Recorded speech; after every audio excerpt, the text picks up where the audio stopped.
name is great-grandfather James Igo. He was always there for us. My whole childhood, he's been there for me.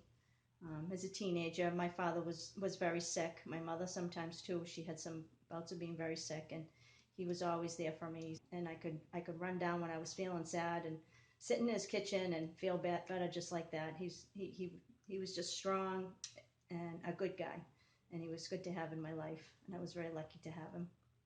His dad was a farmer down in Canton, and he was in charge of the barn, all the work horses. When they moved, his father got the job at it used to be called the Maresfield Farm, and then it became the Prowse Farm.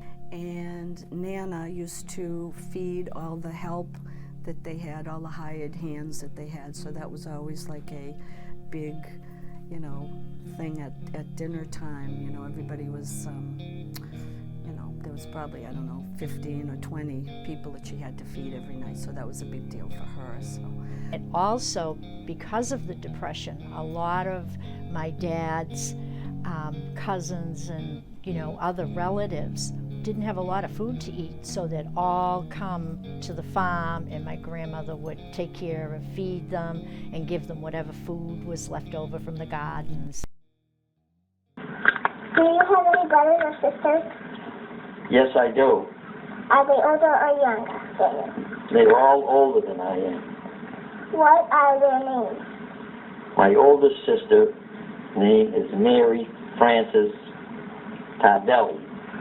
My other sister's name is Elizabeth Rose Whalen.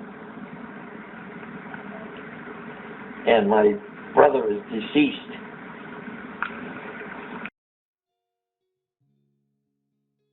Okay, we have Aunt Mary, she was the oldest. Dana Igo, his brother, Elizabeth Igo Whalen, his sister. My dad, and then there were 3 siblings that had passed, and little John, he choked on a bean when he was like 2 or 3, and by the time they got him to the hospital, his throat had closed and he was gone. But there were 2 girls, I guess, that were stillborn. So Jim's birthday was 1/20/21, and he was 95 when he passed. And we grew up on a farm, and we had to make our own fun and sports and games. He grew up on a farm. I know he worked hard on a farm.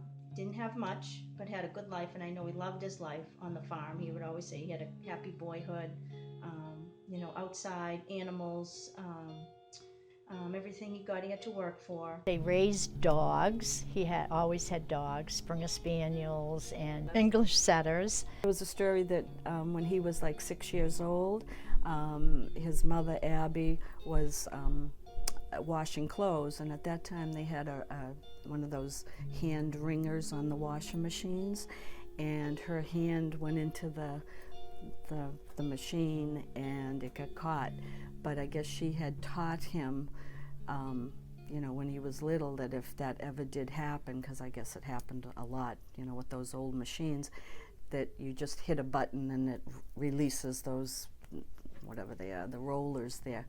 And so her hand got caught that day. He was like 6, and he hit the button and she got her hand out, and what she did, she ran across the street, which is 138, and ran over to the gas station, and I guess the guy at the gas station put her in the car and took her to a doctor in Canton Center. So that's a little story.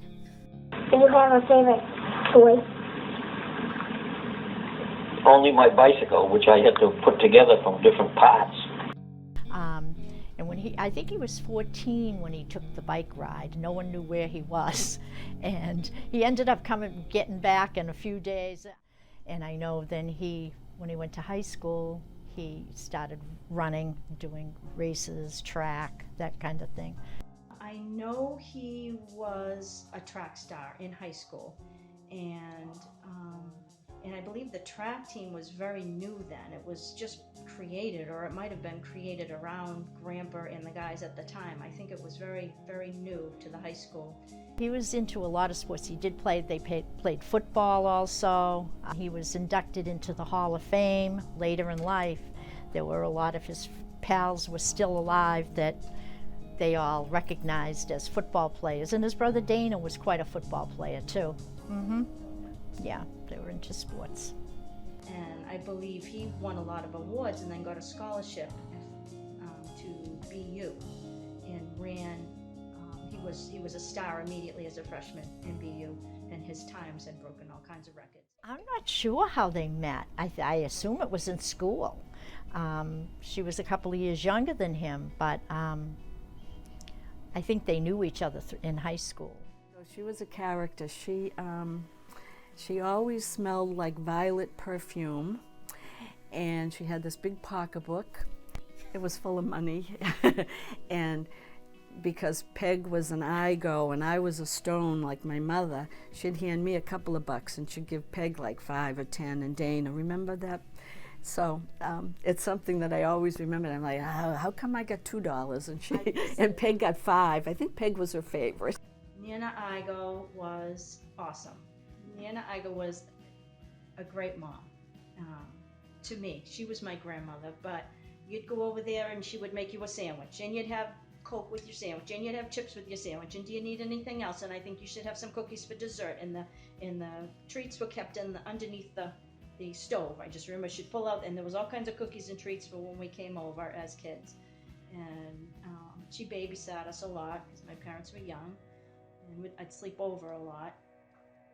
And to climb into one of her beds was awesome. They were the tightest, cleanest smelling beds. Her sheets, I swear she ironed them. They were so tight. She was tough. She ran a strict household. She was tough, but she made sure you were clean and fed, and her house was spotless, and she was a good person. Yes, I served in the World War II, and my brother served in World War II. And my brother was killed in action in Europe. And that made the rest of our family sad. My mom and dad got married, and my father, he enlisted. That most of them were not inducted into the service. Most of the men back then, they enlisted and wanted to fight for their country. He was in training in North Carolina, and my mom used to come and visit him, while he was in boot camp there. He just enlisted, and they all did, all the guys. I mean, it was something that they all needed to do and help with the war effort and all that. So Dana, I remember, went to study to become a pilot. He wanted to be in the plane, and he ended up being a tail gunner. My father went into the Army.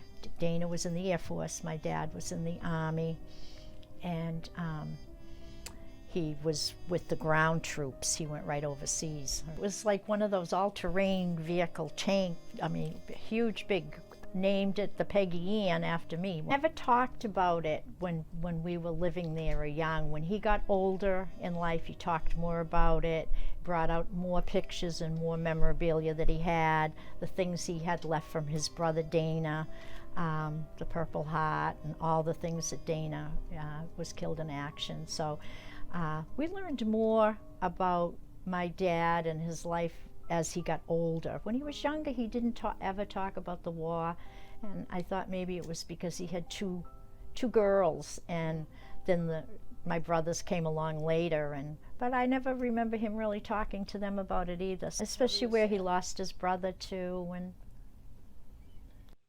Grandpa didn't talk a lot about the war. He had some pretty tough experiences in the war that he just kind of would touch on once in a while, and it was usually if one of the other men in the family would ask him a question.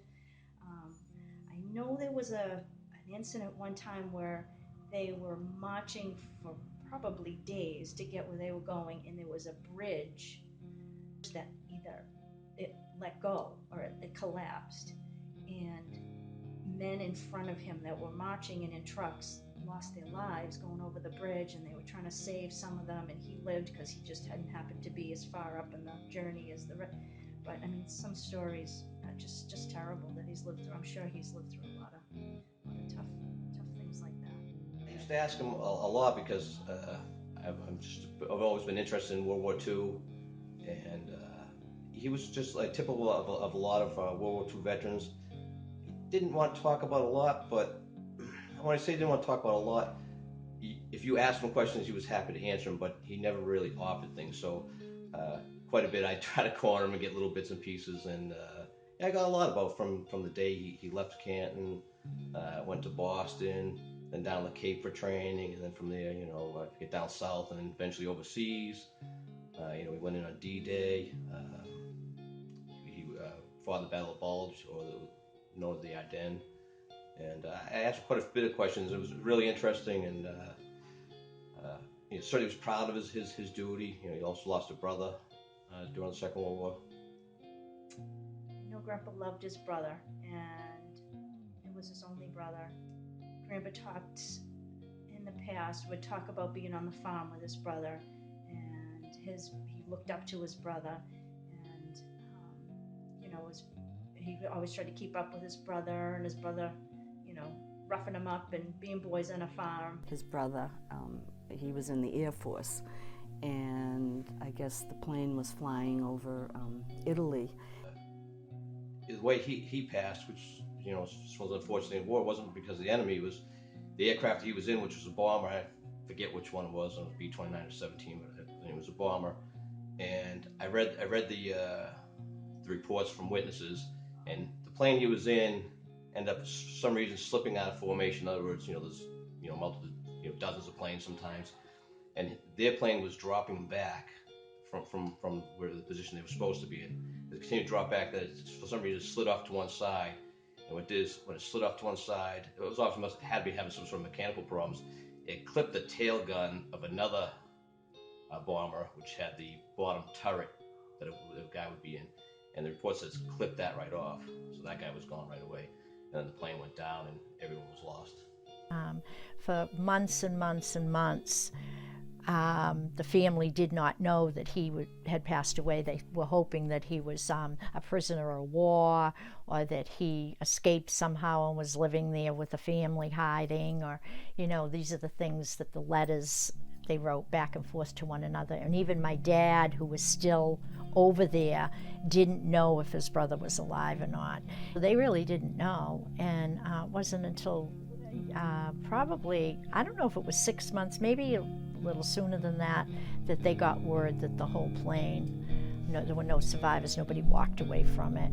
They didn't bring Dana back home. They left him with his buddies. They felt that tearing up the grave and testing all the bodies for DNA, and my dad, he just didn't want to do that. He thought he would rest in peace where he was, and we shouldn't be disturbing the grave.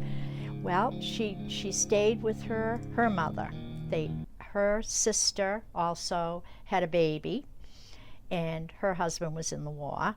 So my dad was in the war. So my mom and my Aunt Flora, they all lived with my grandmother, Davina Stone, and her husband, Lester Stone, on Washington Street, right across from the train station in Canton. I think one of the things that always kind of stands out to me, because when I ask about different things about the war, was actually the war had ended. We could never put ourselves in that type of shoes, imagine what it was like. But one of the things I could put myself into was when he came home. Now the house he was living in, which was his mother-in-law's house at the time, which is right across from Canton Junction. So when he was, finally coming home, the train he was on actually went right by his house, which is a Canton Junction, so it could stop there, but they weren't allowed to. So imagine coming back after being in the war for a couple of years on the train and going by your home. You must so desperately want to get there, so you had to go to Boston first and then come home from there. I'm not sure it was the train home, but he came home from there. So I always thought that was kind of a weird end note to the war.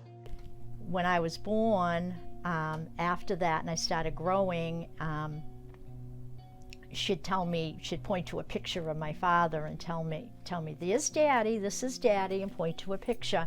So I just, every time somebody said, where's Daddy? I'd go, point to the picture, Dada or Daddy. And so when he came home, I was 18 months old when he came home, and he got off the train across the street and came running into the house and up the stairs. my mother said, "This is Daddy." And I went and I stopped looking at him and I looked at the picture and said, "Daddy," into the picture. So it was fun. I had a wonderful childhood, a great child. I was spoiled rotten. And my mom did most of the discipline. And my dad, he was easygoing. We went pony riding. We did all fun things. I can't remember anything bad. Oh, I just remember the pony, Nita the pony. Day he took us for a ride in the car. We used to like to go pony riding. He took us for a ride in the car and showed us this pony. And my sister and I, Nancy and I, we were so excited to go see this pony. I think I was probably 5 or 6 maybe at the most. Yeah. And he took us to see this pretty little pony and so forth and so on. And about 2 or 3 weeks later, a truck comes driving up the driveway at our house on Washington Street in Canton, and a trailer, and the pony, my mother didn't even know that the pony was coming, and she was like shocked, and all of a sudden we had a pony. It was just great. It was my mother wasn't happy, but we were. We had all kinds of farm animals and bunnies and chickens, and kind of like a farm. My dad was kind of, a farmer at heart, so after his dad. So we had chickens, and they'd be out in the driveway, eating all the grain and stuff on the ground. And I was little, and I was like scared to death. I hated those chickens. I don't know. We always had a cat or a dog or a bird or all kinds of little animals. So. We had lots of fun. We went to the beach a lot. We always went to Swift's Beach. And then one time on the way home from Swift's Beach, I said to Daddy, "Oh, look at those baby goats in the pasture over there." And, "Oh, yeah, look it." And so all of a sudden he stops the car, pulls off the highway. We go into the farm. And he said, "Okay, which one do you want?" And I pointed to one little white little nanny goat, and bingo, he picks it up, pays the man, I don't know, $15-20, whatever, for the nanny goat, and it sat in my lap in the back seat of the car. My mother was hollering, "Oh, what are you doing, Jim?" I'm buying her a little goat.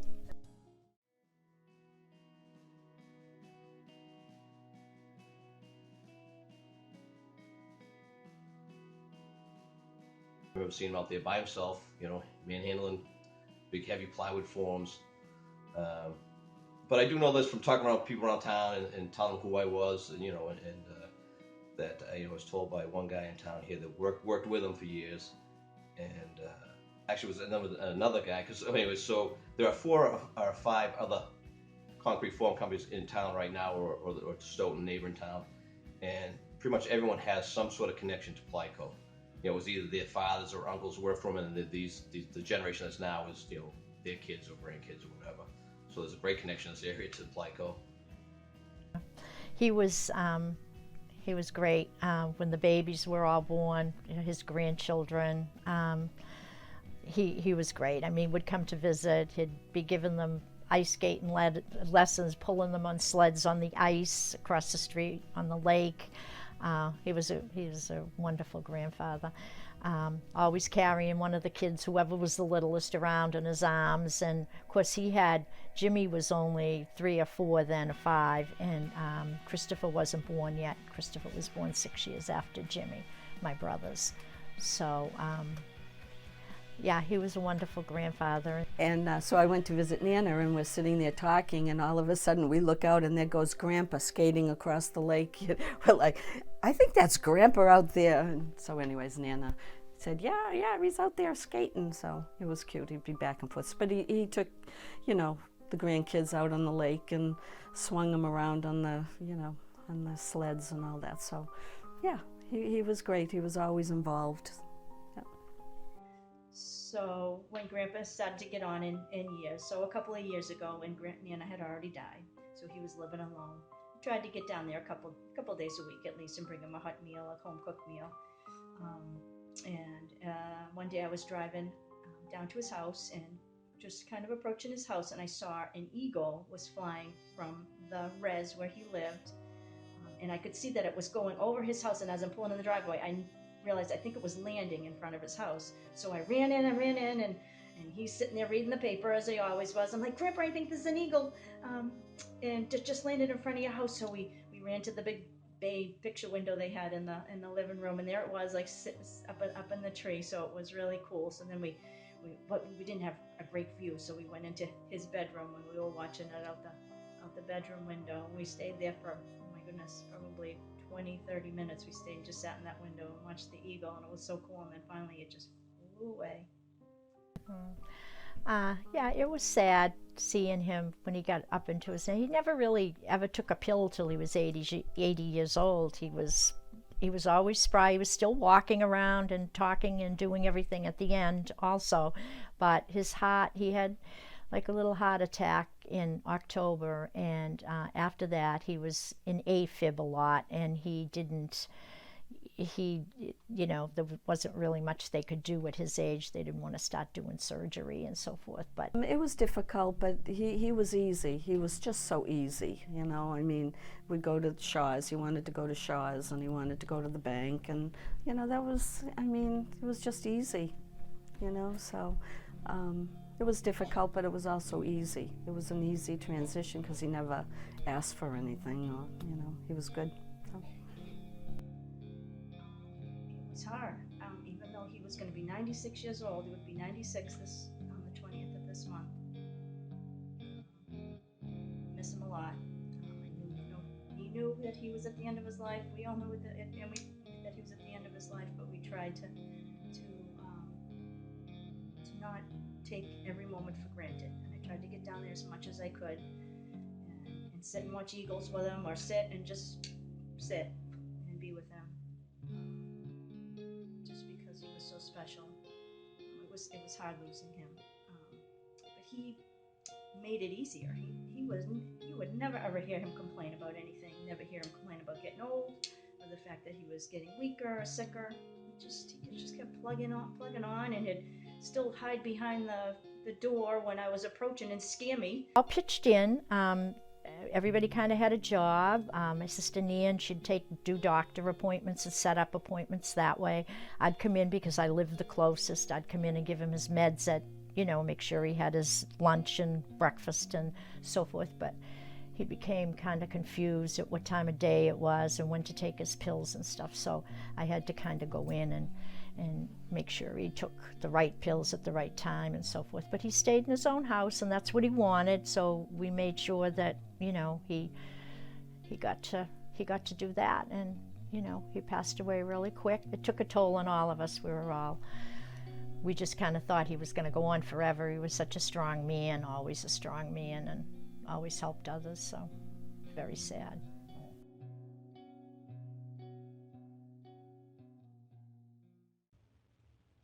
Humble. Awesome. Humble. Yeah, he was very humble. Probably, I don't know, as close to perfect as I would say as close to perfect as anyone can be. He was a wonderful father. He didn't drink, he didn't smoke, he made sure we went to church. He was very committed that way to, so yeah, he was a really good man. It was a pleasure.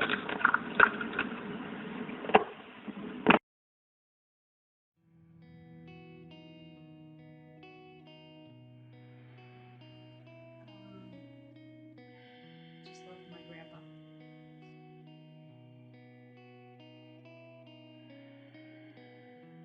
He was very, very supportive of all his kids. So he saved the day again, as usual. Yeah.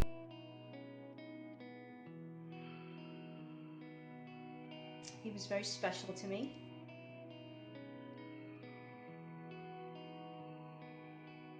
No, he was just wonderful. He was a wonderful dad. Yeah. He was a man to every man. It's kind of man that almost doesn't exist anymore. I mean, how do you not many people fighting a war of that type. I mean, obviously we've had some conflicts and still have conflicts going on, but the type of bravery, the type of man you had to be back then. I mean, he went on D-Day. I mean, you came in on this little this little boat came ashore, and this machine gun, fire hitting the front of this boat, and then the boat opens up, and you got to get out and live in those conditions, and come home and make a business. And the way when he passed, everyone memorialized. Everyone wanted something that they had, not monetarily. Everyone wanted a piece of it. All these family members, but some people leave a much bigger impact, and that's incredible. Think about him all the time, and I hope to even be half the person and have half the integrity that he had. Everybody loves Grandpa. He was just a good man. He was a good man. He had integrity. He did the right thing just because it was the right thing to do, not because anybody was watching. Those type men, they were strong. They took care of their families. They went to work. They went to war, and they weren't looking for a pat in the back. Just lived a good, honest, hardworking life, just full of integrity.